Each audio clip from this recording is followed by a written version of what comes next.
Hola, ¿qué tal amigos? Feliz viernes. Qué gusto nuevamente estar aquí con ustedes. Hoy tenemos un gran programa. Hablaremos del libro que les había comentado cuando arrancó julio, que hablaríamos sobre el libro de Isabel Allende, de La hija de la fortuna. Platicaremos un poquito de qué va de este libro.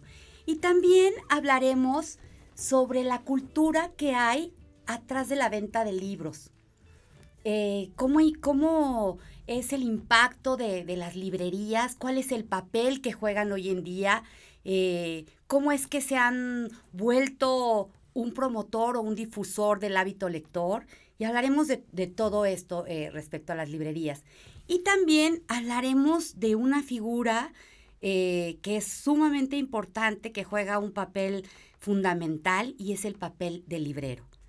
No se lo pierdan, amigos. Hoy tenemos verdaderamente mucho que compartir, mucho que decirles. Acompáñenos. Síganos, por favor, por todas nuestras redes ya saben, por Mood TV, a través de Facebook, Instagram, Twitter. Y si no tienen oportunidad de vernos en vivo, pueden hacerlo a través de los podcasts en Spotify. Síganos, amigos. Hoy es un gran programa. No se lo pierdan. Yo soy Lina Lozano y esto es su programa Los Libros de Lina. Y comenzamos. Amigos, como ya les había comentado, terminamos este libro de la gran escritora chilena Isabel Allende y nos trae un libro, a mi gusto, muy lindo, imperdible, lleno de anécdotas.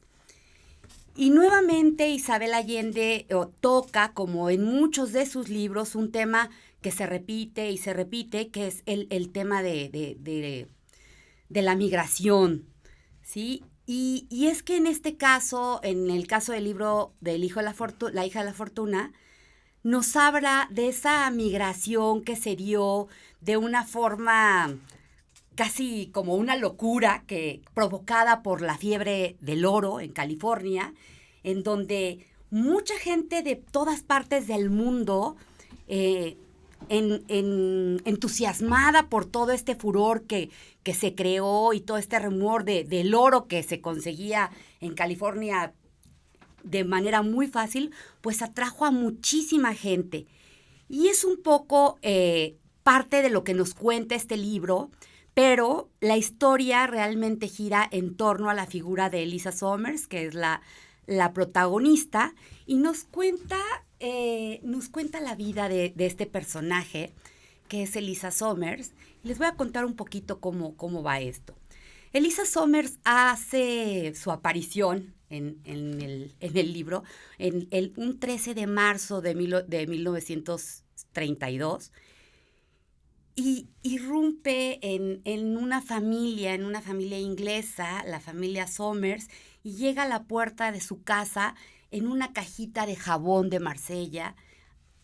Aparece ahí un buen día en la puerta de esta familia. ¿Y qué pasa? ¿Quiénes eran la familia Sommers?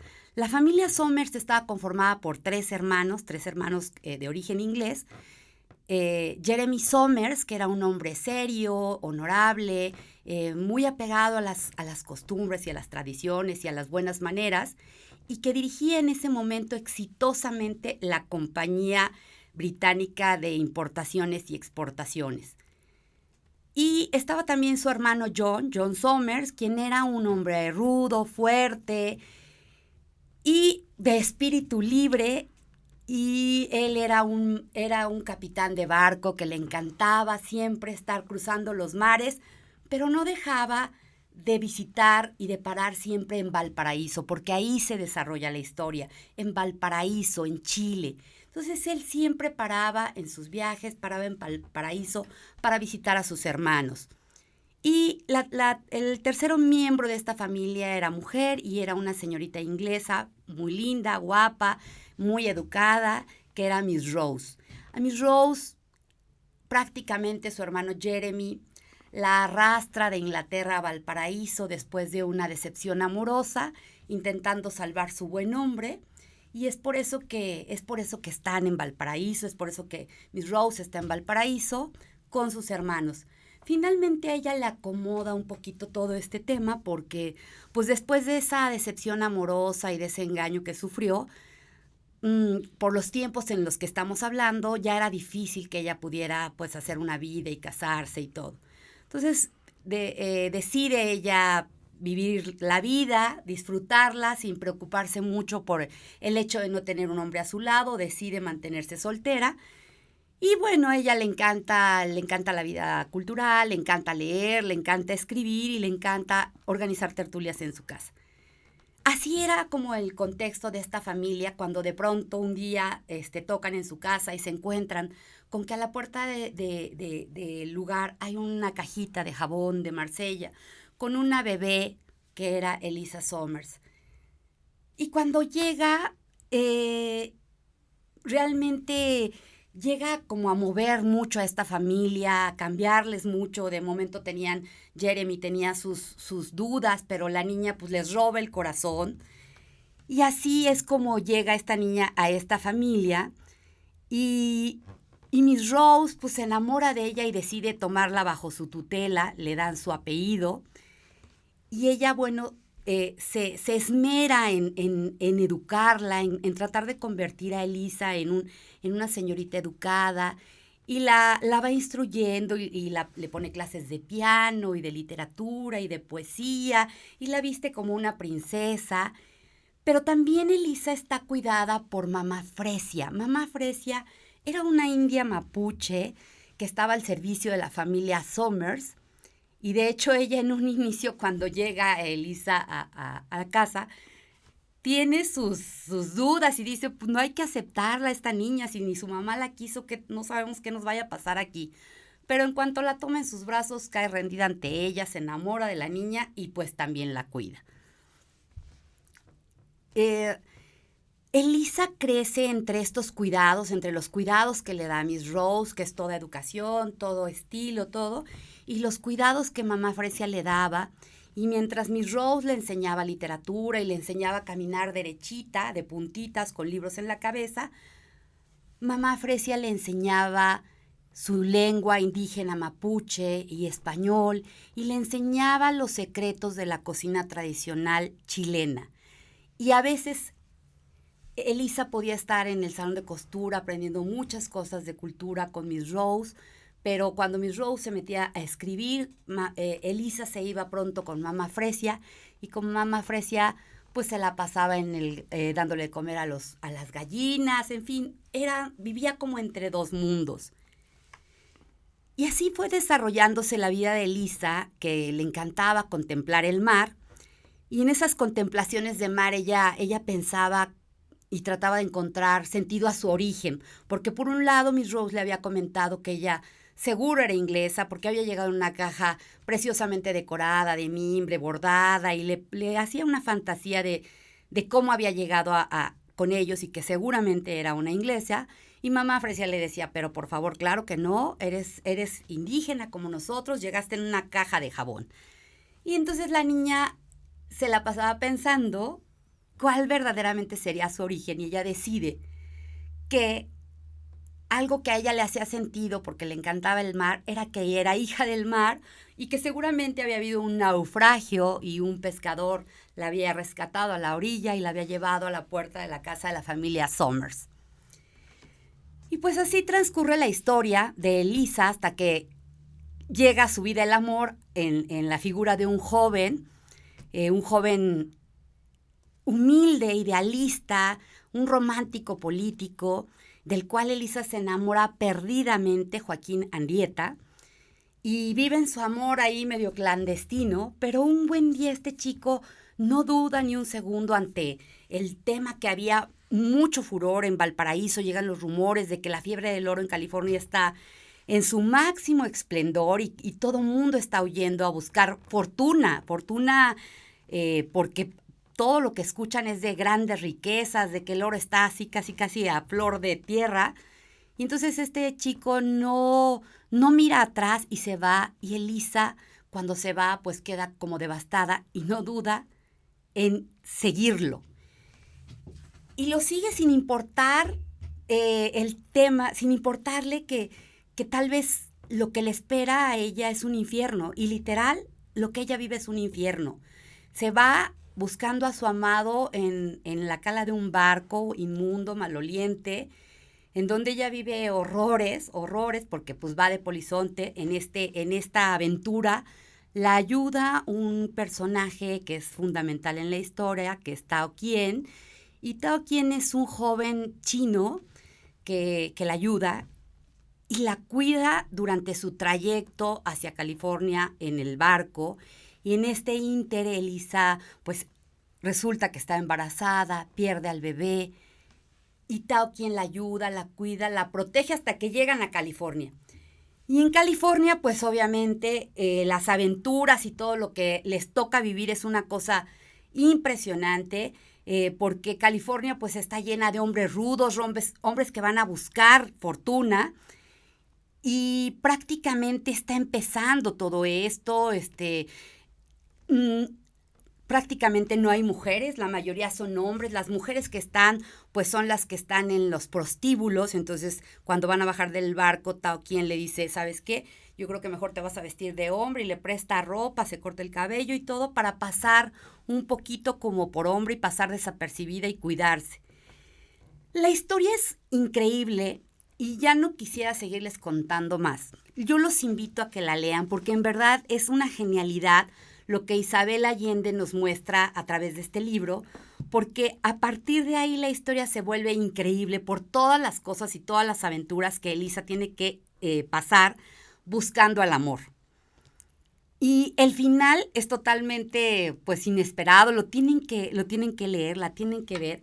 Pero una de las cosas que a mí me gustó muchísimo de este libro es justo esa parte que retrata Isabel en su libro de cómo se vivía en ese momento en California, en San Francisco, de toda la gente que llegó de todas partes del mundo buscando este sueño, y cómo lo retrata. De hecho, lo retrata a través de las voces de otros protagonistas. Hay un personaje dentro del libro que se llama Paulina, y ella, su esposo, se va también ella también es de Valparaíso, su esposo también se va a California. Y ella, muy visionaria, comienza a hacer negocios y todo, pero lo que les quería contar es cómo Paulina, este personaje que está metido en esta historia, nos cuenta cómo se vive la vida en California con la fiebre del oro, cómo se respira, cómo se puede oler la cocina de todas partes del mundo, cómo puedes caminar y puedes oír todas las lenguas a la vez, cómo en un inicio se respetaban, pero después ya era la ley del más fuerte y si te quitabas de tu lugar, pues te mataban para ocupar tu lugar ahí en donde estabas sacando el oro. Entonces, la verdad es que está muy padre, está increíble. Aparte, también me gustó muchísimo de este libro que nos cuenta pequeñas historias dentro de la misma historia, como es la historia de este amigo de Lisa, Tao Qian, quien es el que la ayuda a sobrevivir en el barco, y otras historias que Isabel nos va contando. Entonces, realmente es un gran libro, es una gran narrativa que nos presenta Isabel. Se los recomiendo muchísimo, amigos. Y bueno, pasando a otras cosas, amigos, hoy vamos a hablar también de las librerías. Estos lugares que no son meros locales comerciales, sino que han tomado una importancia diferente. ¿Cuál es la cultura que hay atrás de las librerías? ¿Cuál es la cultura que hay atrás de la venta de libros? Y sobre todo hablaremos también de una figura que es muy importante, como yo le comentaba, que es la figura del librero. Y para ello, hoy tenemos a un gran invitado. Estoy muy feliz de recibir aquí a un gran amigo, especialista. Él es un gran especialista en lenguas y literatura, pero sobre todo es un súper amante de los libros. Y por eso es que está hoy para hablarnos de todo esto, Giovanni Gracia. Giovanni, muchísimas gracias por acompañarnos el día de hoy. No, muchas gracias por la invitación, Lina. Un placer siempre platicar contigo. Muchas gracias, Gio. Oye, Gio, un poquito, quiero platicarles que Gio Participo en un grupo lector que muy amablemente me invitó a participar mi querida amiga Coco Greenham, a la cual le mando un gran saludo y a todos los que participan en este reto lector. Y en ese grupo, Gio nos dirige magistralmente. Ay, muchas gracias. Entonces, un poquito sobre este libro que leímos en julio. ¿Qué más nos podrías aportar, Gio? Sí, muchas gracias, Lina. Sí, pues dentro de este reto lector, un saludo a todas las integrantes del reto lector. Saludos. Que hemos compartido este libro, pues descubrimos muchísimas cosas, ¿no? Porque más allá de la historia de Elisa Sommers, nos dimos cuenta que la investigación que hizo Isabel Allende, que vimos que duró como 9 años, pues hay mucha historia.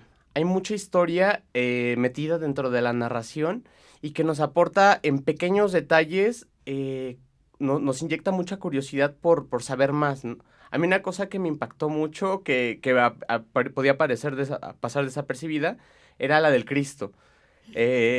Para empezar, descubrimos una cosa, que en Chile tiembla tantísimo como en México, ¿no? Que se vuelve una cosa de cultura, que tienen que estar prevenidos para los sismos. Y aquí nos cuenta de un sismo que me parece que ocurre en el siglo XVII, que es tan devastador que pues casi todos los edificios se vinieron abajo. Pero curiosamente nos lanza como en una Semana Santa esta pequeña señal de que hay un Cristo que queda parado solamente de toda la iglesia. Y no es cualquier Cristo, ¿no? Porque resulta que la corona de espinas se le baja al cuello y se le queda atorada y nunca se la pudieron sacar.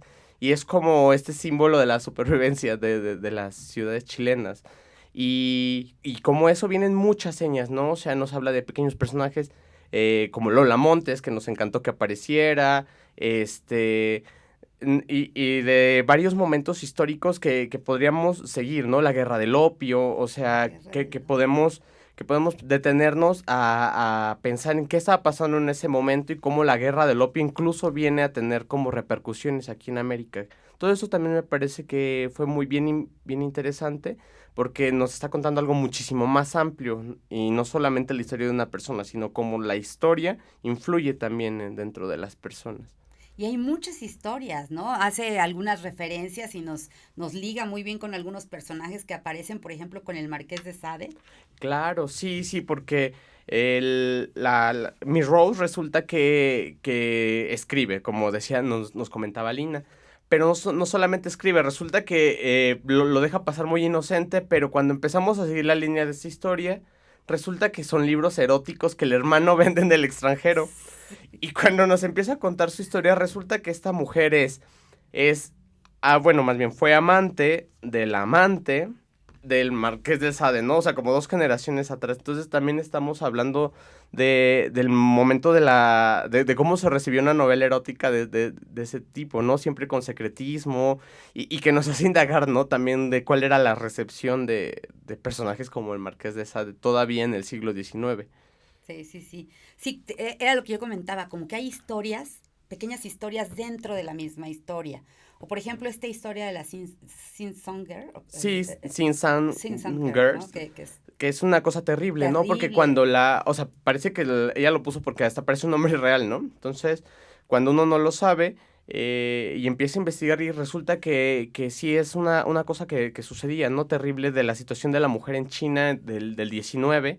O sea, comentan cosas bien particulares, ¿no? O sea, aún estando solamente en casa, pues esta cosa que bien sabemos que les amarraban los pies porque pues eran como estas cosas estéticas que defendían para que se vieran bonitas y todo esto. Pero en realidad aquí nos habla de otros horrores, ¿no? Cómo ellas recibían después eso y cómo producían malos olores, o sea, es la otra cara. Y por otra parte, pues cuando estas niñas eran obligadas a salir de China para venir a América a prostituirse prácticamente, ¿no? Sí, ¿no? las compraban a sus familias, ¿no? Y sobre todo también platicábamos dentro de Reto Lector esta parte de la discriminación racial, que es una cosa que hoy en día nos sigue pegando mucho, ¿no? Y sobre todo en territorios como el americano, donde se ha vuelto una cosa como irracional, ¿no? Vemos cómo desde el siglo XIX pues este país siempre se ha conformado por migraciones de olas que vienen de todas partes, ¿no? Suben desde América, vienen desde Europa, vienen los chinos fueron los que les ayudaron a construir las ferrovías, y aún así vemos que la novela nos retrata esta parte de la discriminación con los chinos, ¿no? Porque hasta nos hace como una jerarquía. Dice, bueno, si eres como europeo, eres ligeramente menos discriminado. Sí, pero si eres mexicano, pues eres el segundo en la lista. Pero pues los chinos son lo bajo Sí, de lo bajo, solamente superados por la gente afroamericana, ¿no? sí, claro. Qué interesante. Y vamos a seguir hablando un poquito de esto y Sí. pasaremos también a hablar de los temas que también queremos hablar de las librerías y del papel del librero. Pero para eso vamos a ir a un corte y regresamos. Muchas gracias.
Amigos, estamos de regreso aquí hablando con Giovanni Gracia de todo este mundo de Isabel Allende en La hija de la fortuna.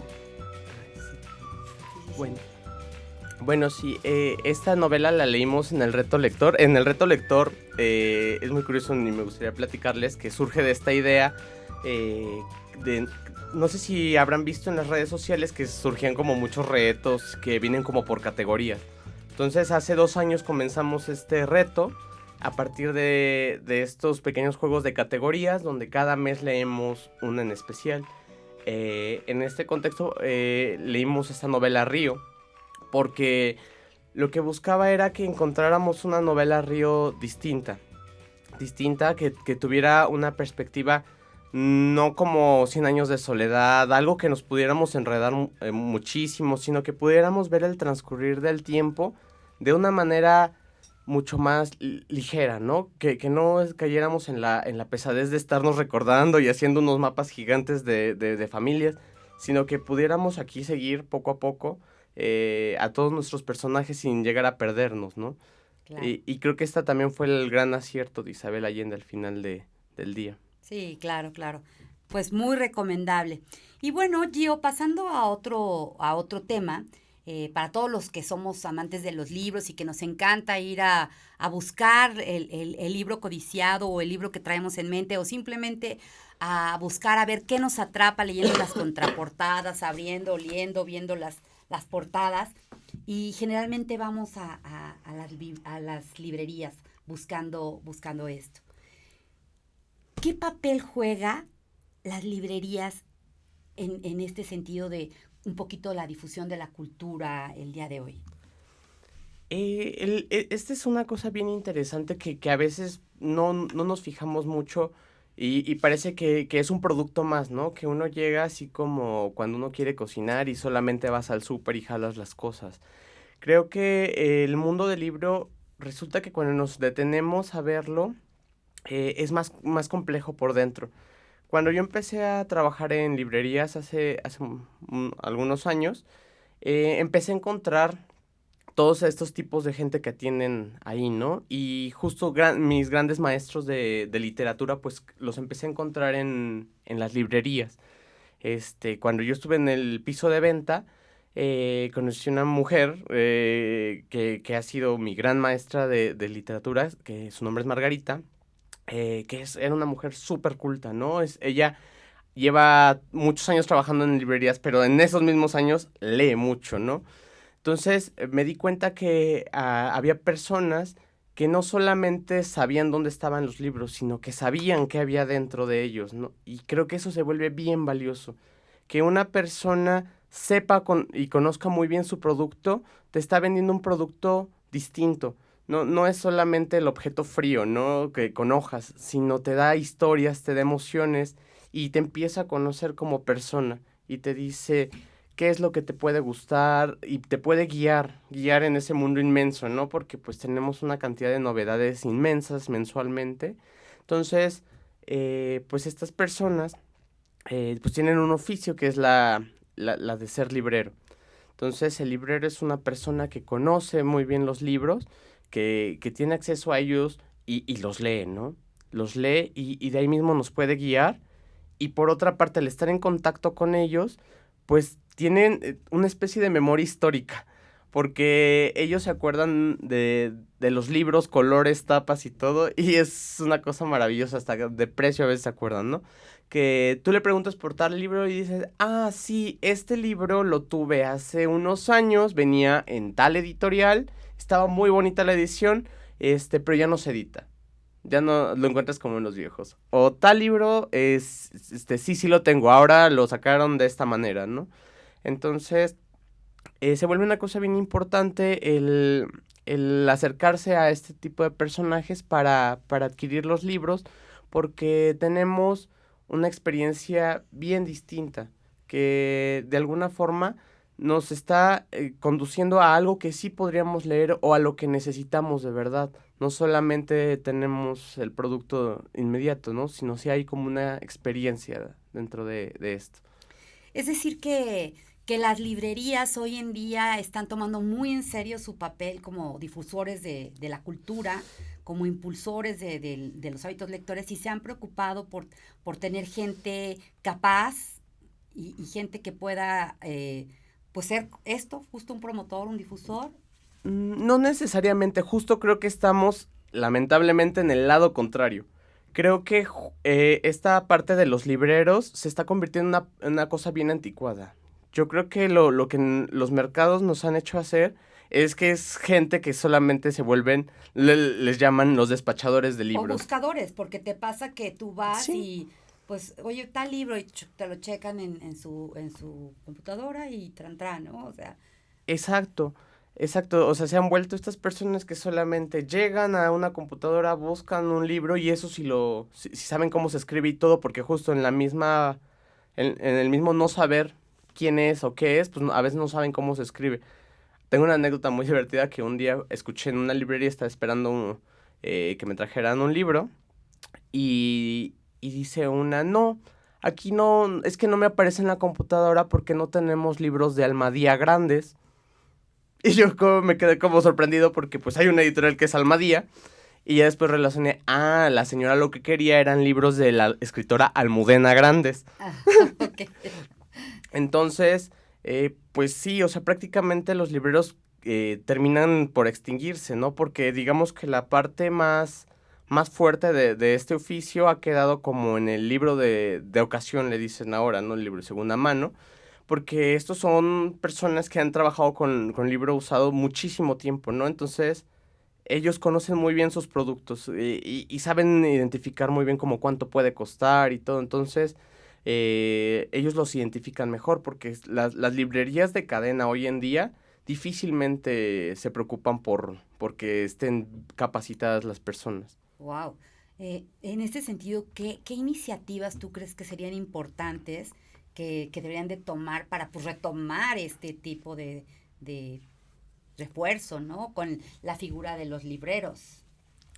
Pues yo creo que es muy importante, pues sobre todo es bien básico lo que pasa, ¿no? Lo que los ahorca son los presupuestos, ¿no? Entonces se vuelve una carrera contra el presupuesto de vende, vende, vende, vende, ya deja tú la calidad, ¿no? Porque en realidad, si yo les dijera cuál es el proceso para venderle como librero a una persona, pues se vuelve una cosa mucho más larga porque pues yo te tengo que preguntar, a ver, Lina, ok, no sabes qué leer, ¿qué has leído?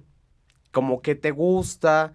¿Alguna seña? Entonces yo me tengo que detener a entrevistarte sobre tus gustos y sensibilidades para encontrar el libro que sí te puede gustar, porque en realidad como librero no estás vendiendo solamente lo que a ti te gusta, porque yo, por ejemplo, pues muchas veces como librero he vendido cosas que pues, yo no leería en la vida, pero sé que le pueden gustar a mi cliente. Entonces, para mí lo más importante como librero es que mi cliente se vaya satisfecho.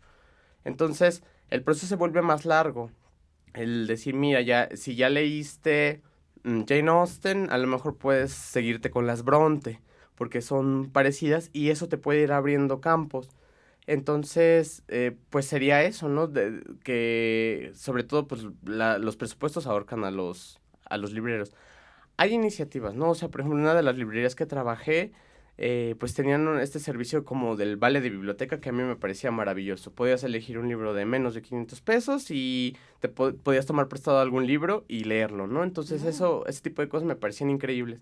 Pero pues igual, ¿no? En oportunidades, pues darles libros a los mismos trabajadores de piso de venta para que se vayan convirtiendo en libreros, ¿no? Es un proceso de capacitación al final del día. Sí, tienen que ser gente que super lea, ¿no? O sea, que super lea, que sepan, como tú dices, para que te sepan recomendar, te sepan enamorar, ¿no? Claro, y entender las necesidades del cliente en toda su amplitud, ¿no? O sea, sí tienen que detenerse a ver las contraportadas, a ver más o menos cómo son los temas, a ver cómo funcionan los libros, porque no es que un librero lea todo, sería imposible, pero sí pueden ayudar a guiar, ¿no? Sobre todo en áreas que no son las de tu especialidad, pues sí. Por ejemplo, yo he conocido libreros buenísimos sobre que hay unos que se especializan en infantiles, por ejemplo, ¿no? Hay gente que se maneja el infantil de una manera increíble, o derecho. Con la gente de derecho también los respeto mucho porque pues entienden muy bien cómo están organizados los temas y demás. Entonces, Oye, Giovanni, tú como librero, ¿cuál crees que sería el perfil ideal de un buen librero? un buen librero, pues de entrada yo creo que tiene que ser un lector. O sea, una persona que le guste leer, aunque sea un lector de contratapas, creo que ya ganamos mucho con eso. Yo creo que una persona con muy buena memoria, la memoria ayuda muchísimo a la hora de encontrar libros en ese mar, se necesita mucho. Una persona que le encante platicar. Yo creo que una persona que platica puede sacar todas las necesidades de una persona y que sus clientes se vayan súper felices. Yo creo que una persona muy curiosa puede siempre tener como entrar a las áreas que incluso no conoce, a meterse, a preguntarle a los mismos clientes, porque de los mismos clientes te nutres, ¿no? Los mismos clientes, hay clientes apasionadísimos que nos cuentan sus áreas y pues a nosotros nos encanta también, ¿no? Porque Y de ahí, aprendemos. exacto, y de ahí. Sí, yo creo que eso podría. Ay, está increíble, amigos. Pues ya saben, este fin de semana hay que lanzarnos a las librerías a buscar, A buscar y a platicar con los a libreros. buscar, a platicar y a buscar a un buen librero. A Y, buscar a un buen librero. Porque eso se vuelve hasta una especie de amistad, ¿no? Uno tiene sus libreros de confianza donde dices, lo que me recomienden, ¿no? Yo así terminé con Margarita, ¿no? O sea, al final, yo sé que la cosa que ella me recomiende, yo la leo sin dudar, ¿no? O sea, ella me ha dado así en mano, pues muchas cosas que a mí me han encantado en la vida, ¿no? Con ella conocí a Italo Calvino, con ella conocí a Yukio Mishima, El color prohibido, y algunas novelas que me encantan. Padrísimo, padrísimo. Pues ya saben, vamos este fin de semana a buscar un buen librero. Y vamos a aprovechar para agradecer a los amigos que nos siguen el día de hoy. Saludos a Sarita, a Sara Name, a Humberto, a Georgina Pema, hasta Coahuila, Saltillo, Coahuila, a Anuar David. Anuar David dice que te envían un gran abrazo y felicidades, gracias. Sigue avanzando y que te felicitan muchísimo, a David Martínez, a Raquel Tench, a Juan Pablo, a Yanira Gómez desde España. Yani, muchas gracias por seguirnos siempre. A Vianey, a Hani, muchísimas gracias a todos los que nos siguen. Y bueno, regresando un poquito a este tema, Giovanni, tú como buen librero me queda claro que eres un súper lector, un amante de la lectura, apasionado. Gracias a ti hemos leído libros increíbles, gracias a tus recomendaciones, libros que he comentado aquí que a lo mejor a mí no se me hubiera ocurrido leer, pero que me he llevado grandes satisfacciones y me han dejado huella. ¿Cómo cuál crees que tú, perdón? Bueno, a mí de los libros que más he disfrutado en el reto que compartimos es el de La amiga estupenda, de la italiana Elena Ferrante. Elena Ferrante. Sí, ese libro, bueno, me encantó. Sí, sí, Elena Ferrante es una de mis escritoras favoritas. Oye, Gio, y platícanos un poco, ¿cómo nace este amor por la lectura? ¿Qué leía Gio cuando era un niño? ¿O cómo fue? Ay, pues la historia siempre se las cuento y porque me es muy divertida. Porque así mi gran recuerdo de cómo empecé a leer es de una fiesta que me contó mi mamá de niños. O sea, era una fiesta donde había muchos niños. En un momento mi mamá pregunta, oigan, ¿y dónde están los niños? Y me dice, pues están con tu hijo, les está leyendo un libro. Y mi mamá dice, pero mi hijo no sabe leer. Yo tenía como 4 años. Y pues sí, tenía yo a todos los niños con los libros contándoles historias. Y pues sí, o sea, yo empecé a leer muy chico porque siempre me gustaban los libros. De hecho, mis papás me regañaban mucho porque me llevaban los libros a las fiestas. Entonces luego me los escondían y me dicen, no, vete a convivir con los niños y todo. Y entonces pues yo me acuerdo mucho que tenía unos libros que contaban pues las mismas historias de las películas. Y pues poco a poco mis papás me fueron comprando otras cosas, ¿no? Por ejemplo, pues mis primeros, pues Harry Potter me encantaba. Narnia, las crónicas de Narnia me gustaban mucho. Y sobre todo la mitología. Leía mucha mitología. Todo lo que veía que decía mitología me encantaba y pues casi siempre lo agarraba. En un punto cuando mis papás se desesperaron, me dicen, es que no los puedes leer tan rápido, léelos otra vez. Pues empecé a ir al librero familiar. Cuando vivíamos en la casa de los abuelos había un librero enorme de cosas que habían dejado ahí. Pues yo ya hasta muy grande empecé a valorar como muchas de las cosas que había ahí porque pues yo no sabía, no tenía una guía. Entonces iba como, me acuerdo que los jalaba, jugaba con ellos, pero en realidad no sabía cuál leer. Y uno de los que me acuerdo que me marcó mucho fue Alicia en el País de las Maravillas. Es un libro que me encantaba.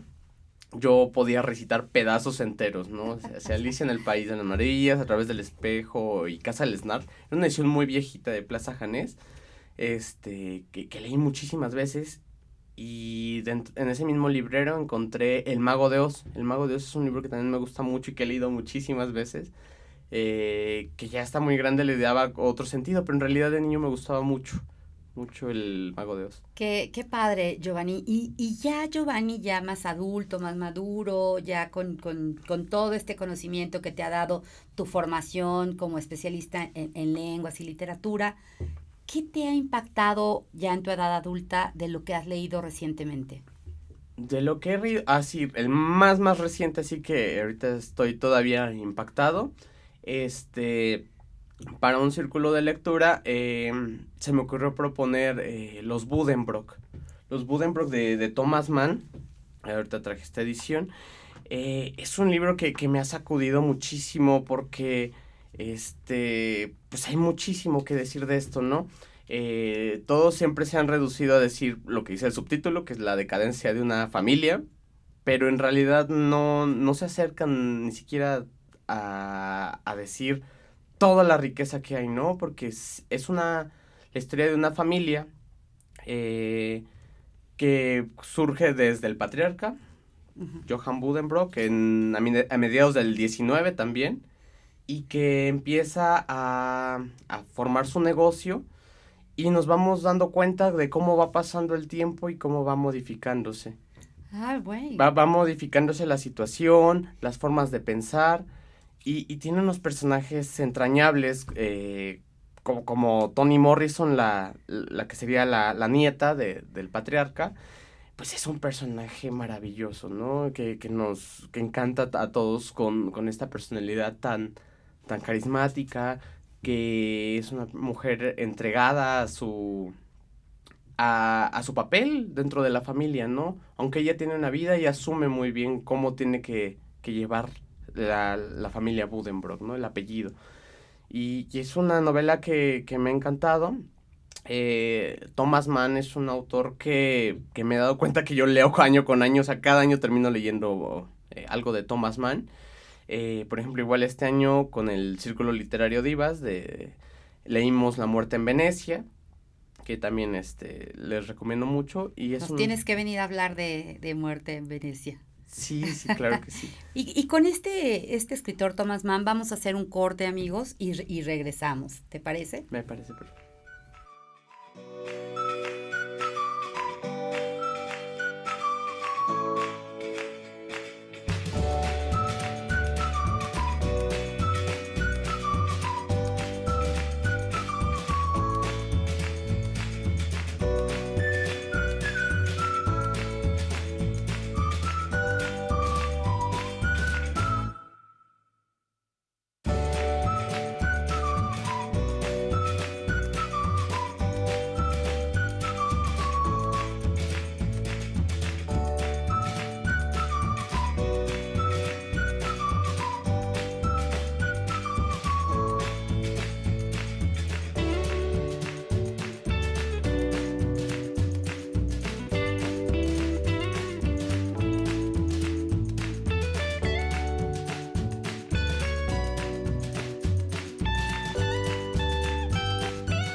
Hola amigos, estamos aquí nuevamente de regreso hablando de libros, hablando de los libros de Gio.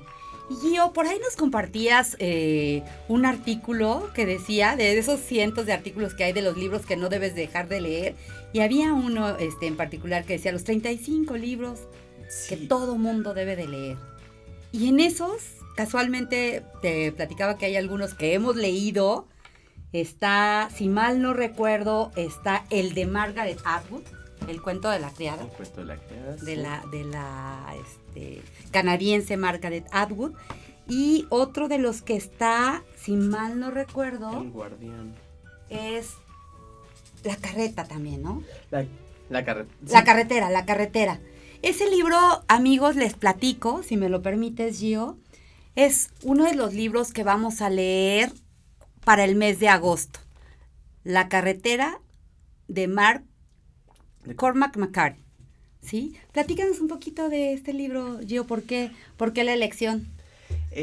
Pues la categoría que habíamos elegido para el agosto 2019 era un premio internacional. Quería que leyéramos un premio internacional como para entender un poco de las categorías de que se premian en los otros países, ya sea en el Booker, en el Strega, Goncourt, pero pues en este caso elegimos un Pulitzer que es uno de los premios más prestigiosos de Estados Unidos, y bueno, entonces pues busqué entre todas las listas que había en las librerías y todo.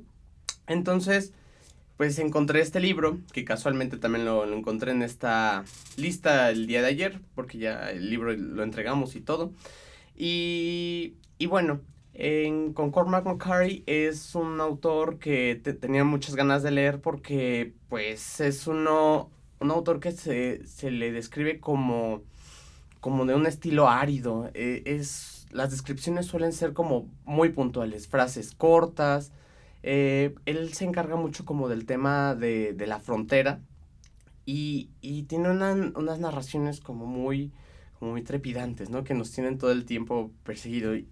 Y aunque la anécdota suena un poco trillada este momento porque básicamente es un padre con su hijo que vienen huyendo y que en un mundo postapocalíptico y que tienen que seguir la carretera, ¿no? Y bueno, parece que ser que algo que ya hemos escuchado mil veces, pero pues recordemos, esta novela me parece que lo gana en el año 2005, algo así. Entonces, en ese entonces todavía no estábamos tan acostumbrados a estos relatos y era algo muy novedoso en su momento. Y bueno, o sea, al final recordamos una cosa que siempre nos decimos en literatura, ¿no? No hay nada nuevo bajo el sol. O sea, lo importante no es qué pasa en las historias, sino cómo nos cuentan todas estas mismas narraciones. Y eso es lo que les da frescura al final del día. Los estilos son los que nos pueden decir la misma cosa que hemos visto mil veces, que los casos clásicos, pues todos hemos oído mil veces de Tristán y Isolda, ¿no? El amante trágico que no puede, que los vienen persiguiendo, que es Romeo y Julieta, que son todos estos amantes que no pueden, ¿no? Entonces, lo interesante ha sido cómo nos vuelven a contar las mismas historias una y otra vez. Qué increíble, Gio. Y para alguien que lee tanto como tú, platícanos y compártenos, ¿cómo son tus hábitos de lectura, Gio? ¿Cuándo lees? ¿En qué momento lees? ¿Lees de noche, de día? ¿Eres búho? ¿Eres una alondra? O sea, ¿cómo lees? ¿En qué momento? Es muy curioso porque o sea, parece que yo leyera mucho y todo el tiempo, pero pues no tanto así, porque mis hábitos son bien desordenados. Yo normalmente el mayor tiempo que leo es en los transportes. Lo que me muevo al trabajo. Tengo una muy mala costumbre que es leer caminando. O sea, me ha pasado muchas cosas por eso, pero no sé, siempre me siento muy cómodo así. Ya tengo muy bien cómo esquivar los postes y esas cosas. No lo hagan, amigos. No lo hagan, no se lo recomiendo. No lo hagan. Porque sí, normalmente no puedo leer como en estas cosas de quietud. Yo, por ejemplo, las bibliotecas o leer así como en casa, pues me cuesta mucho trabajo. Normalmente igual prefiero un café. Me salgo a algún café, me siento y un ratito, ¿no? O en un parque, pero sí, normalmente no me gustan como leer en la casa. Entonces, en la noche leo muy poco.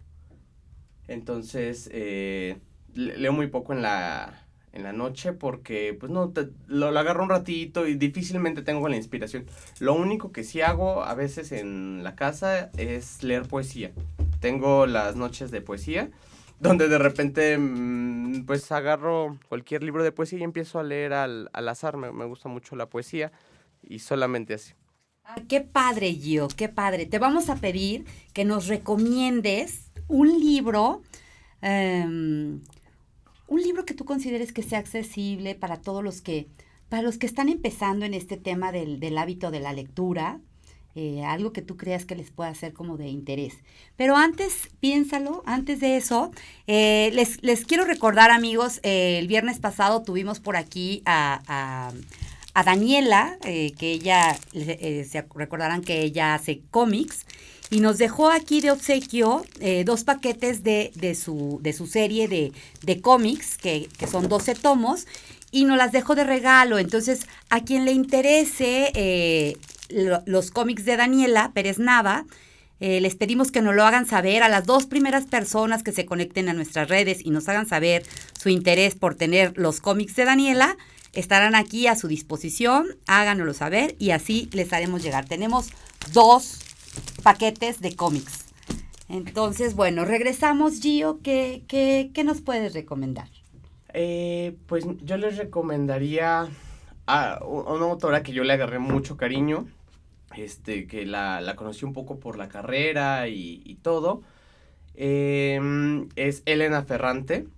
Elena Ferrante es una autora bien interesante, Elena Ferrante. porque resulta que es una autora que tiene un misterio, ¿no? Ya de entrada nos da como esta aura de misterio, porque resulta que Elena Ferrante no sabemos si existe, no sabemos si es una mujer, un hombre, no sabemos nada, porque resulta que a Elena Ferrante le encanta estar escondida, porque ella no quiere que la figura de su persona contamine su obra, ¿no? Entonces ella quiere que la lean como obra, y ha ocultado la cara todo este tiempo. Ella solo se comunica a través de entrevistas que le mandan a sus editores. Y resulta que es una escritora que tiene muchísimas cosas. Entre eso, pues esta accesibilidad de la escritura, ¿no? No es una escritora que te complique la vida para entenderla. Entonces, en esta saga, hice una tetralogía que las editoriales le pusieron Las Dos Amigas. Escribe la historia de dos amigas, que son Lina y Lenú. Por cierto, una es Lina. Exacto, una es Lina, que fue una sorpresa, porque debo decirles que fue cuando leímos esto en el reto, Lina se integra. Sí, me encantó. Por supuesto que lo súper recomiendo, no porque salga Lina, sino porque es una gran historia. Sí, es una gran historia que fluye muchísimo, ¿no? Cuando uno no está acostumbrado a leer, creo que ese es un primer paso, encontrar algo que nos ayude a empatizar y que no nos complique la vida. Ya tendremos tiempo para complicarnos, ya cuando estemos más entrenados, pero de entrada, lo primero, pues siempre eso, ¿no? O sea, agarrar algo que nos permita entender qué está pasando, ¿no? Y en este caso, las dos amigas, pues van entramándose desde que son muy niñas en las orillas de una ciudad napolitana, como en el posguerra, como en los años 50, y pues vamos creciendo con ellas, ¿no? Vamos entendiéndolas, sus miedos, sus placeres, entonces todas estas cosas que van conformando. Eso es algo una novela que a mí me gusta mucho, pero pues sí, siempre creo que la primera recomendación es encontrar algo que te haya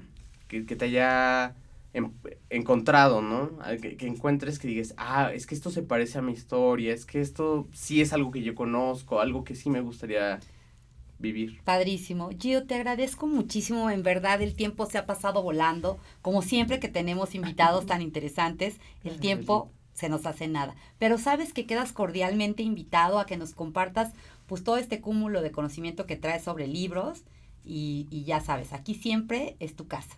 Te agradecemos mucho tu participación el día de hoy. Y amigos, los invitamos a que nos sigan. El próximo viernes tenemos también un programa increíble. Estaremos hablando aquí con un escritor que nos viene a presentar su libro, que habla sobre las soluciones a los problemas de sexualidad en niños y adolescentes. Creo que es un tema pues bastante interesante. Entonces, no se lo pierdan, por favor, este próximo viernes. Acuérdense de seguirnos por todas las redes de Mood TV, por Facebook, Instagram y YouTube. Y nos vemos aquí el próximo viernes. Y voy a cerrar con una frase que me gustó, que habla justo sobre lo que hablábamos el día de hoy. Dice así, entré en la librería y aspiré aquel perfume a papel y magia que inexplicablemente a nadie se le había ocurrido embotellar. Y ese es un fragmento del libro El Juego del Ángel de Carlos Ruiz Zafón. Y amigos, con esto concluimos el día de hoy. Que tengan un maravilloso fin de semana, disfruten mucho a su familia, a sus amigos, conéctense con lo que más les haga feliz, por supuesto entre eso los libros, y a leer. Nos vemos el próximo viernes. Bye bye.